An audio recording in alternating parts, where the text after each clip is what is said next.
Olá pessoal, bem-vindos à Medcel. Hoje nós vamos conversar juntos sobre os conceitos fundamentais de anatomia e fisiologia cardiovascular. Nós vamos lembrar alguns aspectos da anatomia básica, vamos falar sobre, na fisiologia, alguns mecanismos hormonais relacionados ao sistema cardiovascular e vamos passar pelo sistema de condução elétrica e terminar lembrando a nossa estrutura de contração muscular, ok? Então, vamos lá. Bom, primeiro, aqui um desenho da anatomia do nosso coração, um desenho que todos nós estamos muito familiarizados, só para lembrar que então o coração possui as 4 cavidades. Nos corações normais, as câmaras da direita nunca se comunicam com as câmaras da esquerda e a única forma das câmaras superiores se comunicarem com as câmaras inferiores é através das válvulas atrioventriculares. Do lado direito, a válvula tricúspide, do lado esquerdo, a válvula mitral. Então nós temos aqui átrio direito, que recebe o sangue da cava superior e inferior, átrio esquerdo, que recebe o sangue das veias pulmonares. O sangue passa para os ventrículos, do ventrículo direito na sístole, tronco da artéria pulmonar, no ventrículo esquerdo, a artéria aorta principal, então artéria vaso do nosso sangue, ok? Muito bom. Então, alguns conceitos de anatomia básica e, claro, cada uma das aulas depois das doenças cardiovasculares, dos capítulos da cardiologia, a gente vai utilizar e relembrar outros elementos da anatomia. Então, na aula de eletrofisiologia, a gente vai falar do sistema de condução, na aula de doenças valvares, das válvulas, na aula de insuficiência cardíaca, a gente vai ver muito sobre essas fases de sístole, diástole e mecanismo hormonal, por isso que essa aula forma uma base interessante para apoiar o nosso estudo. Ainda então agora dentro da anatomia e fisiologia cardiovascular, vamos lembrar as fases da sístole e da diástole do nosso coração. Então a sístole, aqui a gente está se referindo à sístole ventricular, vai ser então a etapa que a gente tem o sangue ejetado do ventrículo direito para o tronco da artéria pulmonar e do ventrículo esquerdo para a artéria aorta, ok? Então, sístole. Quais são as fases que compreendem a sístole? 3. A primeira, contração isovolumétrica. Então, pessoal, vamos pensar da seguinte forma. Vamos partir do momento em que os nossos ventrículos estão repletos de sangue, tá legal? Você tem como primeira etapa a contração isovolumétrica. O que significa isso? Aumenta a tensão na parede dos ventrículos. A gente vai ver depois num gráfico que se você medir essa pressão, ela sobe, sobe, sobe, até vencer a pressão das grandes artérias e abrir a válvula pulmonar e aórtica. Então, na hora que abrem as válvulas aórtica e pulmonar, vai ter a fase de ejeção rápida, que o sangue, então, é lançado para circulação. Depois, segue-se uma fase de ejeção lenta e termina a sístole ventricular.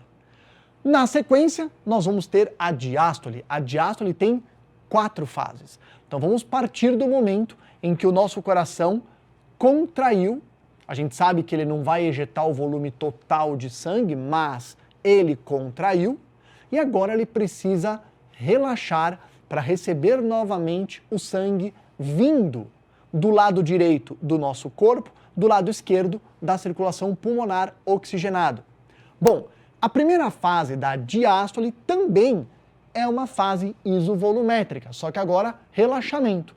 Então, o coração estava lá contraído, teve a sístole, agora diminuem as pressões. Na hora que diminui a pressão, fecham as válvulas aórtica e pulmonar, abrem as válvulas mitral e tricúspide, e aí vem a fase de enchimento rápido, ok? 70% do débito cardíaco vai vir dessa fase de enchimento rápido. E é aqui que alguns pacientes, pode ser normal em crianças e jovens, pode ser patológico em adultos e idosos, mas é nessa fase de enchimento rápido que pode aparecer a terceira bulha cardíaca. Então, tum, tá. Tum, primeira bulha, tá, segunda bulha e um terceiro som. Bom, Depois dessa fase de enchimento rápido, em que o ventrículo dilatou de verdade, vem uma fase de enchimento lento, que contribui aí para uns 10% do débito cardíaco, e a última fase da diástole é a sístole dos átrios. Então, a contração dos dois átrios termina de encher o volume de sangue dos ventrículos. Isso corresponde a 20% do volume de sangue que vai estar nos ventrículos para o débito cardíaco, e é aqui que também pode aparecer a quarta bulha em corações com diminuição da complacência. Então, muitas vezes, na anamnese e na propedêutica, a gente estuda que essa quarta bulha é chamada bulha atrial. É por isso, olha só que interessante. E quando a gente vai lá no capítulo de arritmias, este é um som da ausculta cardíaca que é impossível você encontrar em pacientes com fibrilação atrial, o que também é questão de prova. Daqui a explicação dessa questão. Esse gráfico, pessoal, é um gráfico que a hora que a gente olha no livro ou numa aula, ele parece confuso, mas ele não é. E ele é ótimo para a gente entender essa nossa conversa das fases de sístole e diástole. Vamos pegar aqui um só componente desses gráficos, o componente em azul, tá legal? Então esse componente em azul, se a gente ver aqui, olha, é a pressão dos ventrículos, que eu comentei com vocês. Então vamos pensar que, nesse momento aqui, todo mundo está conseguindo olhar, começa um aumento de pressão dentro do ventrículo. Mas, olha que interessante, vamos pegar um outro gráfico, que é esse gráfico em vermelho, do volume. Percebam que todo este momento que eu aumentei a pressão, o volume de sangue não mudou. Então essa é a fase da contração isovolumétrica. Aí a pressão sobe a um nível que ele abre a válvula semilunar. No caso aqui, a gente está falando do ventrículo esquerdo, então vai abrir a válvula aórtica. Abriu a válvula aórtica, olha o volume de sangue, diminuiu, né? E aqui a gente tem, então, a pressão atingindo um pico e depois ela vai cair. Quando essa pressão chegar aqui a cair, terminou a sístole, vai começar a diástole com a sua primeira fase, relaxamento isovolumétrico. Da mesma forma, terminou a sístole, então, a tensão vai diminuir da parede e fecha a válvula aórtica, abre a válvula mitral, começa a encher de sangue, olha, a fase de enchimento rápido aqui primeiro. Na fase de enchimento rápido, pode aparecer a terceira bulha. Então olha que bonito esse gráfico, mostrando pressões intracavitárias, volume, eletrocardiograma e fonocardiograma, para a gente entender a anatomia e fisiologia. Bom, aí aqui você teve então o enchimento rápido, depois o enchimento lento. O que aconteceu nesse pedacinho aqui, olha? Eu tive a sístole atrial, que dá aquela bulha A, né? Das curvas pressóricas venosas, tudo bem? Que veio seguido da onda P do eletrocardiograma. E a gente sabe que a contração atrial é a última fase da nossa diástole.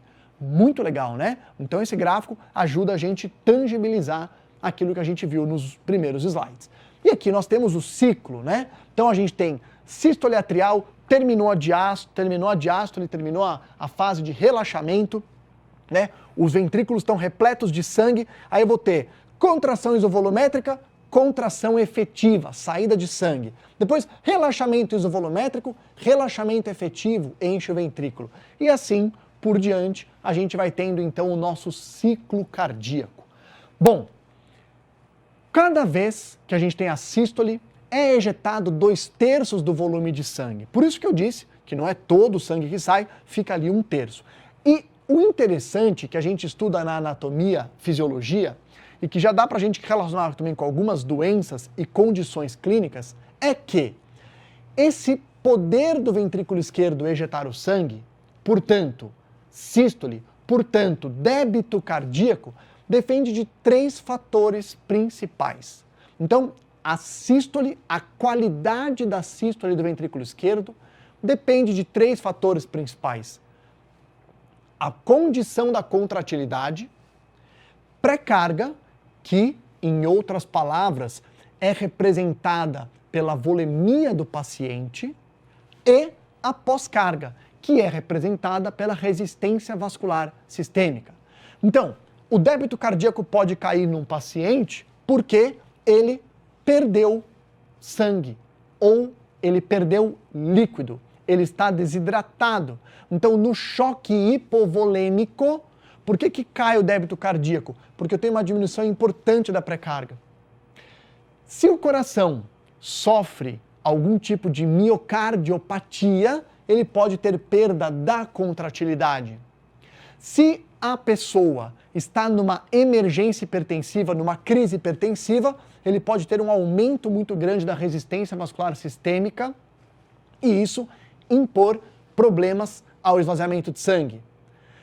Se este paciente tem um choque, por exemplo, séptico, aqui vai ser o contrário, eu tenho uma diminuição da resistência vascular sistêmica, o que também faz cair a débito cardíaco. Então, essa é a relação de anatomia e fisiologia com a nossa própria clínica. E aqui olha que interessante então, né?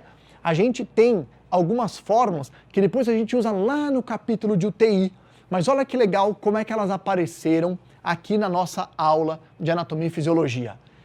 Pressão arterial de um paciente, ela é determinada pelo débito cardíaco e a resistência vascular periférica. Então, se cai o débito cardíaco, cai pressão arterial. Se cai a resistência vascular periférica, cai pressão arterial. E o próprio débito cardíaco depende do volume sistólico e da frequência cardíaca. Então vamos supor que começa a cair o débito cardíaco, como a gente sabe que acontece nas situações de choque. Qual é uma das primeiras respostas do nosso organismo? Aumentar a frequência cardíaca, né? Aumentar um mecanismo compensatório para tentar segurar o débito cardíaco e segurar a pressão arterial, ok? Bom, vamos falar um pouco agora das nossas coronárias, né? As artérias que irrigam esse nosso músculo coração, que é um músculo de uma importância incrível em termos de fisiologia, porque diferente de outros músculos, ele não relaxa, né? Ele bate constantemente desde as primeiras semanas de gestação até, né, o quanto durar as nossas vidas. E a coronária leva o fluxo sanguíneo com oxigênio, com nutrientes, com a glicose para o músculo cardíaco. A gente sempre se preocupa, quando fala de coronárias, com a pressão sistólica e diastólica. Por quê? A gente vai ver nos próximos slides, olha que interessante. Existe uma correlação da circulação coronariana com a parede do miocárdio. De modo que você tem aqui a coronária bem em cima ali do epicárdio e ela vai dando seus ramos para o miocárdio e para o endocárdio. Então, pessoal, quando a gente pensa na circulação coronariana, a pressão arterial diastólica é o principal determinante do fluxo. Vamos lembrar por quê? Eu tenho sístole, que vai determinar a pressão arterial sistólica. Aí quando eu tenho a diástole, aquele volume de sangue volta, encontra a válvula aórtica se fechando e é no ósteo ali da válvula aórtica que sai a circulação coronariana. Então a coronária esquerda e a coronária direita se originam ali da porção imediatamente acima das válvulas semilunares da válvula aórtica. Então, é a pressão arterial diastólica o principal determinante do fluxo coronariano durante a diástole. E para o epicárdio, a gente tem irrigação na sístole e na diástole, mas para o endocárdio, predominantemente diastólico. Então, olha só, sístole, veio sangue para a aorta, vem um pouco aqui de fluxo coronariano, principalmente para o epicárdio, né? Na diástole, né, a gente fecha a válvula semilunar, vem a coluna de sangue, irriga as coronárias, é o principal determinante do fluxo e que vai irrigar o nosso endocárdio. Fatores metabólicos que levam à constrição coronariana desses, pessoal. O que para a prática clínica e para questões de prova vale a pena vocês lembrarem e prestar atenção? Angiotensina 2. Então, a angiotensina 2 leva à vasoconstrição coronariana. Vamos aproveitar esse desenho e lembrar um pouquinho da anatomia da coronária, né? A gente tem coronária esquerda, coronária direita, mas na verdade a gente chama esse começo da coronária esquerda de tronco da coronária esquerda. Por quê? Ela se divide no ramo circunflexo e na artéria, cadê aqui, ó? Artéria interventricular anterior, que a gente chama na prática clínica de descendente anterior. Na anatomia, de interventricular anterior. Tudo bem? Depois você vai ter os ramos lateral, diagonal, mas essas são as principais estruturas da circulação coronariana. O que a gente vê na prática clínica? Quanto mais proximal eu tiver a obstrução, maior a área do miocárdio eu coloco em risco. Por isso que quando a gente estuda a angina estável e as síndromes coronarianas agudas, é tão importante saber qual é o local da lesão. Uma lesão nessa região da artéria interventricular anterior ou descendente anterior coloca uma grande área do miocárdio em risco. Uma lesão nessa posição, muito menos. Uma lesão no tronco da coronária esquerda, perigosíssimo, né? Altíssimo risco que você coloca o miocárdio, ok? Outra curiosidade de anatomia é ramo da coronária direita que acaba irrigando os nossos principais elementos do sistema de condução. Então, nó sinusal, nó atrioventricular vem principalmente da circulação coronariana à direita, tá legal? Bom, alguns centros de controle, então, né, do sistema nervoso central do nosso sistema cardiovascular. Baroreceptores respondem a alterações de pressão e quimiorreceptores respondem a alterações químicas, de reações químicas do nosso organismo. Então, onde que eu tenho sensores que detectam variação de pressão para conseguir tentar compensar o nosso sistema cardiovascular? Eu tenho na aorta, no seio carotídeo, na parede dos átrios e nas grandes veias torácicas. Então, quando esses sensores detectam uma queda da pressão, eles estimulam a atividade simpática. Eles estimulam a liberação de ADH, que vai reter sódio e água, tá bom? E libera um fator natriurético atrial. Então, os baroreceptores, presentes nos grandes vasos, lembrar da carótida, que é muito importante, detectou que a pressão está caindo, é um dos gatilhos para ativar o sistema nervoso autônomo simpático, além de liberação de ADH, retém sódio e água para subir a pressão arterial e o débito cardíaco. E os quimiorreceptores, estes reagem à alteração de oxigênio, então a hipoxemia, aumento do CO2 e a acidose. Também estão presentes na aorta, carótida, artéria pulmonar e da mesma forma vão responder com vasoconstrição e aumento de frequência cardíaca. Tá legal? Bom, então o sistema nervoso autônomo simpático, né? A gente sabe que ele foi desenvolvido para aumentar a nossa capacidade de responder a uma situação estressante. A gente estuda lá na fisiologia do sistema nervoso que ele prepara o nosso corpo para a luta ou para a fuga. Aqui no sistema cardiovascular, o que ele faz? Ele aumenta a frequência cardíaca, aumenta a contratilidade do miocárdio, graças ao efeito da noradrenalina, que é liberado nas terminações nervosas, e da adrenalina, que é liberada na medula da adrenal. Então, noradrenalina e adrenalina vão estimular os receptores adrenérgicos, que o principal que aumenta a contratilidade é o beta-1, né? Vai aumentar a frequência cardíaca e vai no seu receptor beta-2 lá nos vasos fazer vasodilatação para tentar melhorar a perfusão dos nossos órgãos. Bom, que mais de sistemas que controlam todo esse nosso mecanismo cardiovascular? A gente tem que falar do sistema renina, angiotensina, aldosterona. Por quê? Porque esse sistema é a pedra fundamental para a gente compreender insuficiência cardíaca. Então vamos lembrar como é que funciona esse sistema renina, angiotensina, aldosterona, cujo produto final é angiotensina 2 e aldosterona.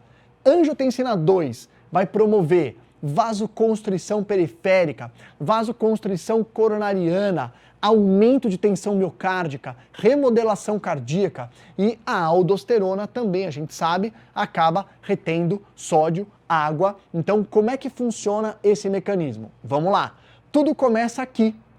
Tudo começa na nossa anatomia dos rins, né? Vamos só lembrar aqui para vocês, ó. Aqui eu tenho uma arteríola eferente, arteríola aferente, aqui eu tenho o glomérulo, a cápsula de Bowman, o tubo contorcido proximal. Tudo bem? Legal. Perto aqui, olha, perto aqui dessas duas arteríolas, a gente tem um conjunto de célula chamado mácula densa, que é do túbulo contorcido distal. Bom, é aqui na mácula densa que a gente tem a contração grande de renina, tá? Então, olha, na mácula densa, armazenamento de renina e pró-renina.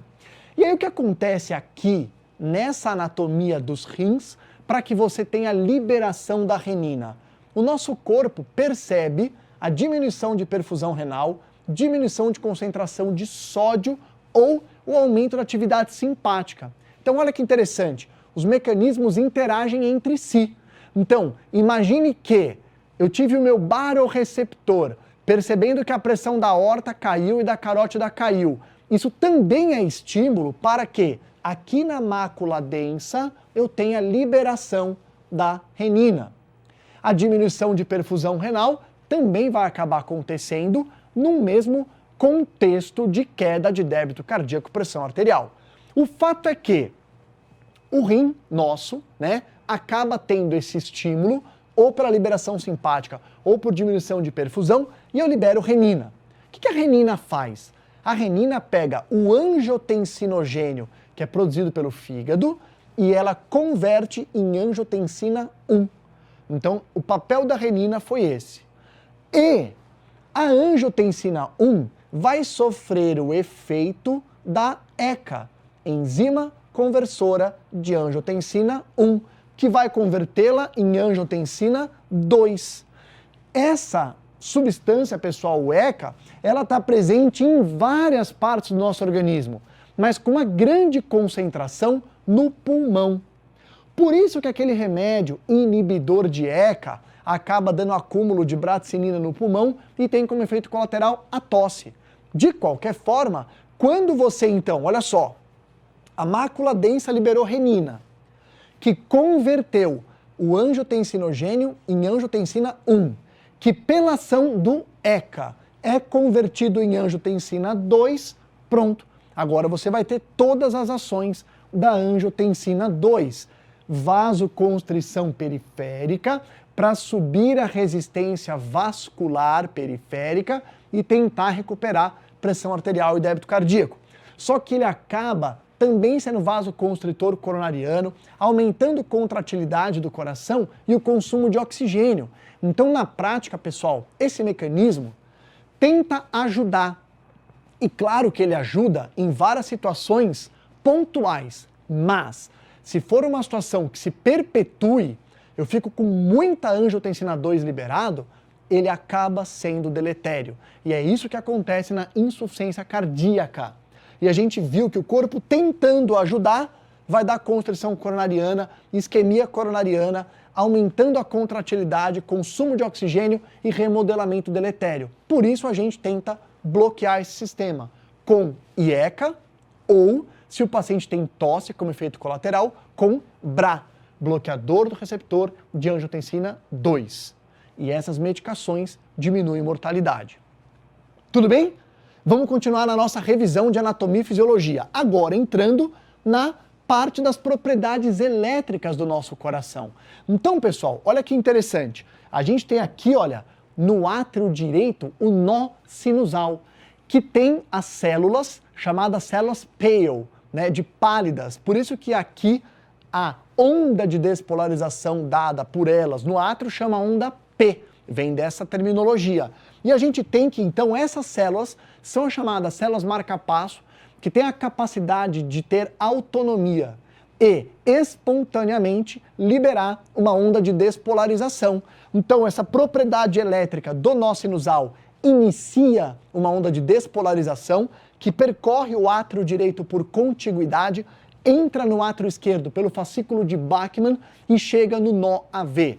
O nó AV tem uma propriedade de reduzir 100 vezes a velocidade do impulso, ele é um cão de guarda, para dar tempo também do átrio contrair, terminar de encher o ventrículo, lembra? É a quarta fase da diástole, e aí tem a sístole ventricular. Aí você, do nó AV, o impulso entra no feixe de His, ramo direito, ramo esquerdo e vai por todo o miocárdio. Por que é importante essa onda elétrica? Porque é ela que vai mudar os canais iônicos. Ela gera aquele potencial de ação que a gente estuda lá em outra aula, de eletrofisiologia. Só que por causa dessa troca de íons, libera cálcio. E o cálcio vai dar contração, que a gente vai ver daqui a pouquinho, tá legal? O que regula também essa atividade? O sistema nervoso autônomo simpático, dando taquicardia, aumentando a velocidade de impulso e das liberações de despolarização, e também o parasimpático, que retarda, né? Diminui a frequência cardíaca e diminui a velocidade de impulso. Tá legal? Muito bom. Consumo de energia. Agora a gente vai entrar na parte da propriedade contrátil do nosso coração. E a gente sabe que o nosso coração é virtualmente incapaz de fazer respiração anaeróbia, então ele precisa de oxigênio e precisa de glicose principalmente, pode ser ácido graxo também, como substrato energético para respiração celular e produção de energia. E vamos relembrar um pouco então, como é que funciona a nossa contração muscular, né? Como é que eram essas unidades mesmas, que eram algumas fibras que se unem, que tem unidades lá dentro, que é o sarcômero, que é composto por filamento espesso, filamento fino. Vamos ver como é que isso funciona, vamos relembrar juntos. Então eu tenho isso aqui, ó, a fibra muscular, nosso músculo, ela depois é seguida, né? Na verdade ela é composta por um conjunto de miofilamentos, que é composto por um conjunto de miofibrilas e que em cada uma dessas miofibrilas a gente tem a unidade morfológica contrátil que se chama sarcômero. Então o sarcômero vai ter os filamentos finos, os filamentos espessos.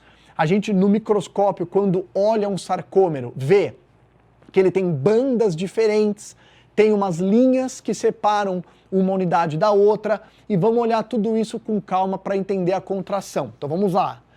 Aqui, em laranja, está identificado o filamento espesso, miosina. Qual é a coisa mais importante desse filamento, pessoal? Ele tem as cabeças de contração que vão se ligar no filamento fino de actina, e aí vai gastar ATP, energia, vai modificar essa cabeça e ele vai deslizar.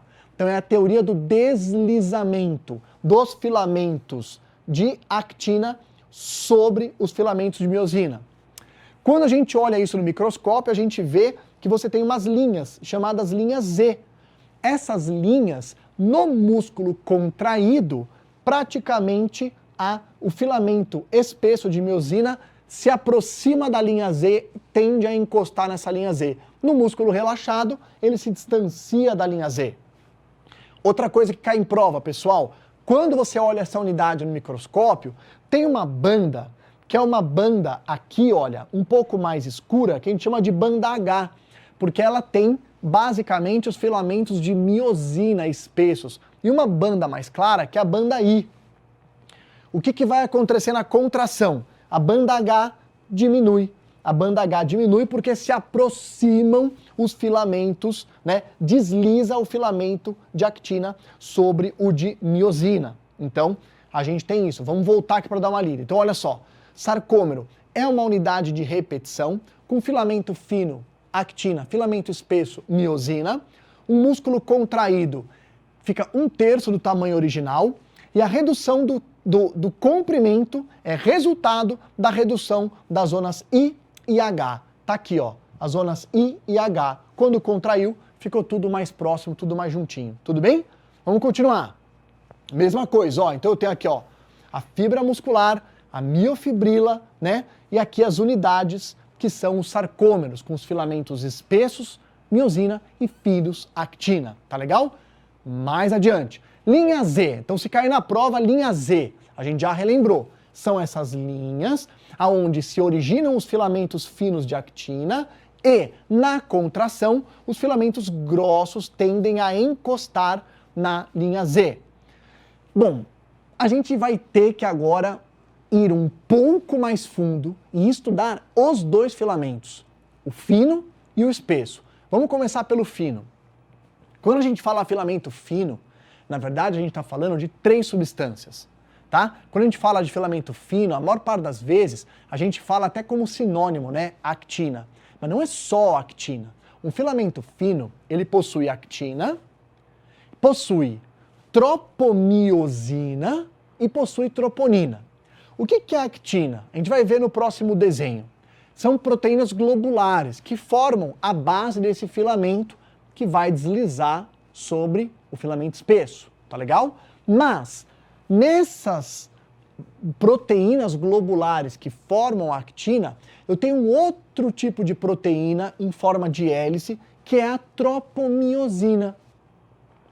Essa tropomiosina, ela acaba se ligando à troponina, que tampa o sítio de ligação da cabeça do filamento espesso. E a gente falou que para o meu músculo contrair, o filamento espesso tem que grudar a cabeça, gastar ATP e movimentar. A troponina tampa esse sítio de ligação. Acontece que essa troponina, que é composta também por 3 proteínas, vai se ligar ao cálcio. E aí ela muda a conformação espacial, libera o sítio de ligação. E aí prende-se a cabeça do filamento espesso. E aí eu tenho a contração. Vamos ver com detalhes? Então olha só. Essa é a actina, um conjunto de proteínas globulares.